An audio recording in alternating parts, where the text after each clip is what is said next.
ምን አለች መሰለ አዝማሪዋ ሌላ ጊዜ ደግሞ እኒህ የኔ ጌታ የሰጡኝ ግድር ብቻዋን ሆናብኝ አልበላለች ሳር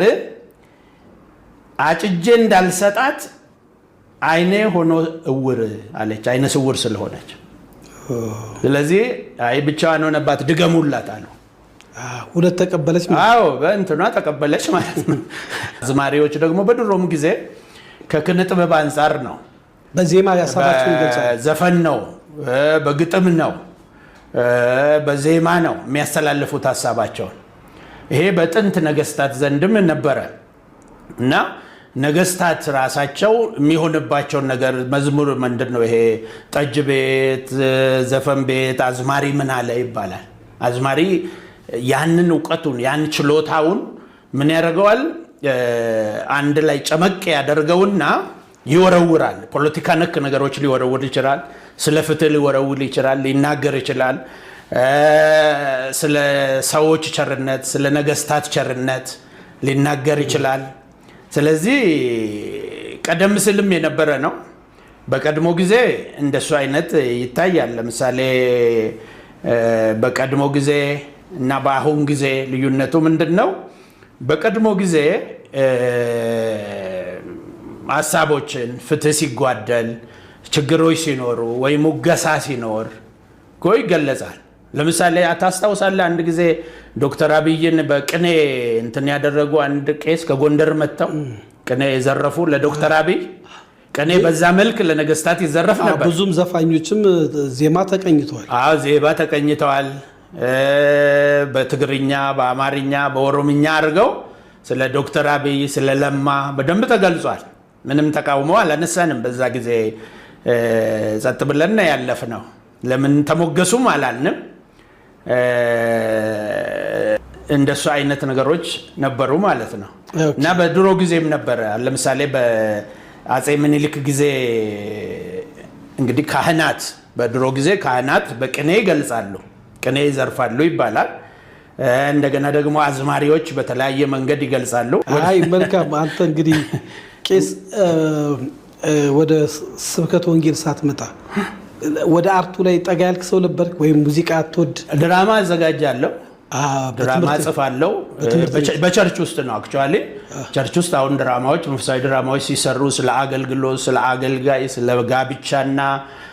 የሚል አንድ ጊዜ ኦኔሲሞስ ነሲብ እንዴት ከሀገር ተሽጦ ወደ ውጪ እንደወጣ 100ኛ ዓመት ወንጌል በዓል ላይ ጽሁፉን እንትኑን ድራማውን አርቱን ድርሰቱን ደረስኩት ከዛ ስንቀይረው እዛ ውስጥ ኦኔሲሞስ በተወሰደ ጊዜ አንደኛ ረሃብ ነበረ ከረሃብ በኋላ ደግሞ ጎሳውን እንዲጣላ አረኩና ያንን ፈጥሬው ሁለት ጎሳዎች እዛ አካባቢ ያሉትን እሱ የወረጎ ጎሳ ነው የወረጎና የሁሩሙ ጎሳ የሚባል ሰው የተወረረበት ወረዳ ሁሩሙ ነው ያን ፈጥሬ አጣላኋቸውና እዛ ላይ ባህላዊ ጦርነት አመጣው ጊዜው ኤርትራ ኢትዮጵያን ለመውጋት እንትን ያለችበት ጊዜ ነው ያኔ ግጭቱ ጊዜ ማለት ነው ያ ምን ፈጠረ ፖለቲከኞች ላይ እዛ አካባቢ ደግሞ እኔ ነበርኩበት ኦሮምኛ ተናጋሪ ወደ ጠረፍም አካባቢ ዳር ላይ ወደ ምዕራብ ኢትዮጵያ ስለሆነ የኦነግ ተልኮ ነው ተባለና ሰው ሁሉ ደንግጦ በድራማው የመለመነው ሁሉ ሌላው አገር ለቆ አዲስ አበባ ገባ እና ከዛ በኋላ የሚሰራው ሰው ጠፋ ማለት ነው አሁን የቄስ ዮናስ ይሄ የመካነ ኢየሱስ ፕሬዝዳንቱ ግርማ ምን አለ ነው ያለው የመጀመሪያ ግርማ እንሰራለን ብሏል እንሰራለን ካለ እሱ ብቻውንም ይሰራል አለ ያናገረው ሰው እንደሱ አለ ፕሬዝዳንት ስለነበረ ማለት ነው እሱ በወቅቱ ወደ እና ያንን ሁሉ ሰርተን አርት እንደሱ ተነበረና ትልቅ አርት ትልቅ ገንዘብ ያመጣ መንግስትን ጭምር ያስደነገጠ ነው ለለ ነው የሰራንበት መንገድ ስለዚህ ለአርቱ ቅርብና እንግዲህ ይመስለኛል ያው ገበግጥሙንም ምንንም ይያልክ ለየት ባለ አመለካከት አሁን አንተ ቅድም አሳከኝኔ ትንሽ ሰባኪ ስለሆንክ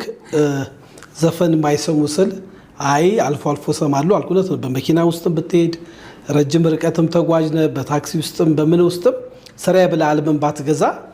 ሙዚቃ ዘፈንም ባይሆን እኮ ግጥሞች አሉ እኮ ግጥሙ ነው አይደል ዜማ የምታደርግለት ለምሳሌ አንድ ጓደኛ እንደ ምን አለ መሰለ እናቴ መጣና ልጆ ሳያገባ ጸጉሩ ተመለጠ አላት እና እናቴ ምንድነው ያለችው አረጀ ሸበተ የሚለው ሰው ማን ነው ንጉስ የሚወደው በራበራውን ነው በራ ማለት መላጣ ማለት ነው እንደኛ ማለት ነው አዎ እድሉ አለን ማለት ነው ንጉስ የሚወደው በራበራውን ነው ለውቀት ይፈልጋል ማለት ነው ነገስታት አካባቢ ይፈልጋሉ ለማለት ነው ሌላ ጊዜ ደግሞ ልጆ ሳያገባ አለ አንድ ዋሴ ቄስ ዋሴ ይባላል አሜሪካ ነው ያለው አሁንም መጥቶ በዛንች ነው ነካም ያረጉኝ እና ሲለው ጓዝ ያለው ይደንግጥ ልጅ ያለው ይደንግጥ ግርማ ግልገል በቅሎ በፈለገ የሚገጥ በእንደዚህ በኃይለ ሥላሴ ጊዜ አሁን ዘፋኞች መልእክታቸውን የሚያስተላልፉበት ለምሳሌ ልጅ ኢያሱ የታሰሩ ጊዜ የበላሁት ጮማ ሆዴን አወከው የጠጣሁት ጠጅ ሆዴን አወከው እንዴት አድርጌ ተፍቼ ላውጣው ልጅ ኢያሱ ፍቼ ታስሮ ነበር አዝማሪ ነው ይሄን የሚለው ለጃኖይ ነው መልእክት የሚያስተላልፉት ፍቼ አስረው አለ ጮማውን አይደለም የሚለው ፍቼ ያሰርከውን ሰውዬ እንዴት አወጣው አለው ነው ቅኔው እና ኃይለ ሥላሴ ደግሞ ክልስ ናቸው የሚባል ሀሜት አለ ቤተ መንግስት አካባቢና አዝማሪ ጎንበኞች የሚባሉ አያቴ ናቸው የነገሩኝ ጎንበኞች የሚባሉ ግብር ሲደረግ ገንቦ ተሸክሞ ጠጅና የጠላ ገንቦ ተሸክሞ በሰልፍ ይሄዳሉ አሉ እነሱ ከሰደቡ ምንም ማድረግ አትችልም ንጉስ ሁሉ ይሰድባሉ እነሱ እና አረንጓዴ ቢጫ ካሎስ ተፈሪ አይደለም ወይ ክልስ አሉ ገንቦኞቹ ስለዚህ ተገዘ ማነው ንግስት ዘውዲቱን እርሶ ነው ታይደል የሚያሰድቡኝ አሉ ንግስት ዘውዲቱ ንግስት ነበሩ ገና እሳቸው ወደ አልጋ ወራሽ ሆነው እየመጡ ነው ስለዚህ የቆየ ነው አሁን አዲስ አይደለም አሁን ቴዲ ስላለው ዳስጣላለ እንትናለ ምናምን የሚባለው መልእክት ማስተላለፍ በዜማ የቆየ ነው እና በኦሮምኛም አለ ለምሳሌ ኃይለ ሥላሴ በጣሊያን ወረራ ጊዜ ለቀዋል ሄዱ